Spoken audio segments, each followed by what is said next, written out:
আজকে আপনাদেরকে এক প্রকারের মশলা বানাই দেখাবো। আপনারা দেখেন কি দিয়ে বানাই, যদিও অনেকেই পারেন আপনারা, আমি জানি, তারপর আমি কিভাবে বানাই ওইটা আপনাদের সাথে শেয়ার করলাম আজকে। আমরা এই মশলাটা দিয়ে যদি লাল চাটা তৈরি করে আমরা পান করি, এই চাটাকে আমরা আয়ুর্বেদ মশলাদার চা কিন্তু আমরা বলতে পারি। এইসব উপকরণের সাথে যদি আমরা অল্প কিছু গোলমরিচের গুঁড়ো, অল্প কিছু আদা, তারপরে কালো জিরা মিশিয়ে খেতে পারি, তাহলে তো কোনো কথাই নাই। চিনির পরিবর্তে কিন্তু এই চাটাতে মধু মেশালে সবচেয়ে বেটার হয়, আর না হয় মিশ্রি।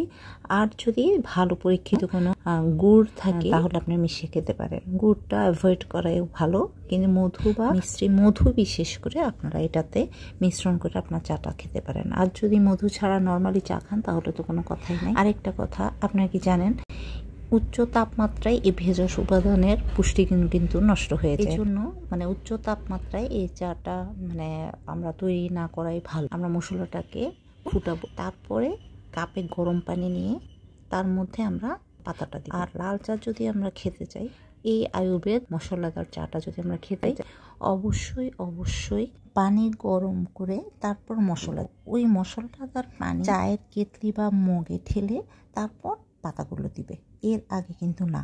যদি এইভাবে চাটা বানাই, চাটা বানিয়ে খাই, তাহলে এর গুণাগুণ কিন্তু আমরা বুঝতে পারবো। এই মশলাটা আরেকটা কাজে লাগে, সেটা হচ্ছে গুঁড়া মশলাটা কিন্তু অনেক কাজে লাগে।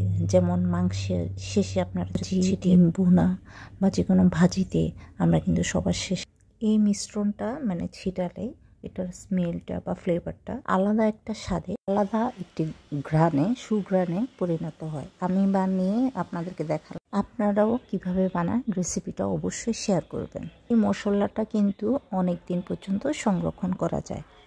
বেশি করে গুঁড়া করে আমরা যদি এয়ারটাইট কন্টেইনারে বা কাচের বয়মে, তাহলে কিন্তু অনেক দিন থাকবে। তো সবাই ভালো থাকবেন, আল্লাহ হাফেজ।